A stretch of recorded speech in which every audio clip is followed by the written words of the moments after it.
the movie now switches very simply to two spaceships floating in space. In the left spaceship, at a very vast distance from the right one, you have Shiny, who's been exiled into space. And in the right, you have June. June's in love with Shiny, who, unbeknownst to Shiny, and because she sort of had financial independence, was able to arrange through bribes to put herself into space next to Shiny. But they're at a distance. He doesn't know who's over there other than occasionally little origami sort of birds come floating past the spaceship. So he knows somebody is sort of being nice. He has no idea that this person on the right, if you can picture it in your mind, knows who's in the spaceship on the left.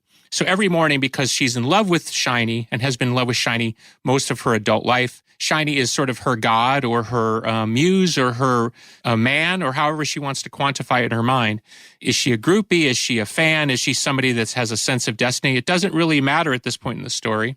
And so on this particular morning, like many other, they've been in space for a very long time, somewhere in the neighborhood of 20 years.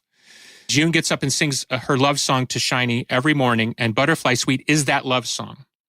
And it addresses how she feels about him and how she's basically sacrificed the rest of her adult life to be near him. In a sort of form of loyalty and fidelity, she's placed herself in space, given up her life on Earth to be next to him. And so in the middle of the song, kind of where the song breaks down, unbeknownst to her, Shiny punches in a code. Everybody who gets put into space has a particular code that allows their ship to break orbit and float off towards the sun in kind of an honorable suicide, which in the story is called the March of Life.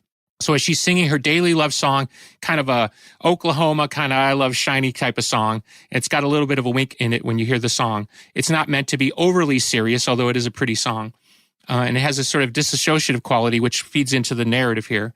In the middle of her singing this paean to Shiny, unbeknownst to her, because she can only see the ship floating in space, Shiny punches in the code and the ship floats off towards the sun. And immediately she recognizes that she's lost him, that he has taken the march of life, that he is now on this inevitable march towards the sun where he will be burned up and be killed. And she doesn't know what to do. And so the last part of the song is her grappling with the feeling that her worst fears have come to the fore, but yet because of her sense of destiny, she feels like she must do something. You don't see Shiny in the musical till way later in the story. I might be giving a little bit away, but I guess it's a movie, so you should expect that. No, you don't actually see Shiny. All you see is a ship, and you see June singing to Shiny over in his ship. And again, she's at a distance and he's at a distance that they can actually see each other. They can see the craft. Each craft is sort of a single person, beautifully designed kind of Art Deco of the future spacecraft. And that's basically their living prison cell. It's very comfortable. They have a nice life in them, but they've been exiled. In Shiny's case, he's been put there because he's dangerous to whoever controls the Earth or, the things that go on. You can do the math on the order of the Earth, right? And in her case, she's put herself there willingly.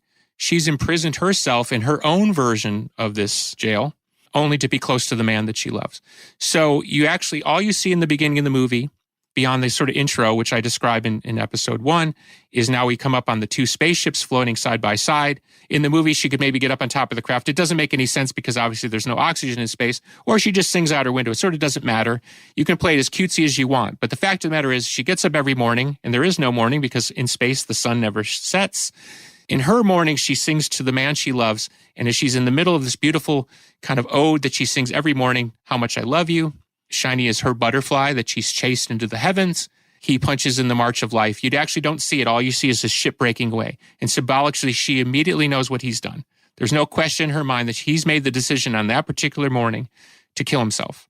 Now, because of the way the march of life works, it takes a while for the ship actually to float into the sun. So it's not an immediate death. And on Earth, the population is sold that the march of life is sort of an honorable way to end your existence in space. So there's nothing dishonorable about it, sort of fundamentally psychologically, but certainly Shiny has had enough. He's been in space for 20 years. He wakes up on that particular morning. He says, I'm done. Boom. He punches in the code and off he floats. 99% of our influence on people, we're completely unaware of that influence on others. And so I think it's very similar. In essence, she's trying to return the love that Shiny has given her through his music.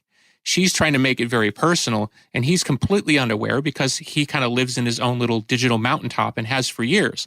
And the minute he got exiled, of course, he lost all connection to his influence as an artist and as a person on the planet. I'm not trying to overly foreshadow the story, but let's just say on the surface, this is a very complicated relationship between two people who do not know each other. She has a very intense relationship with Shiny that he is completely unaware of. And on some level, he has engendered that type of response. So in that way, he does have a relationship with her, even though he does not know her. To foreshadow a little bit, you got to see how the story plays out to know whether her sense of destiny has any meaning.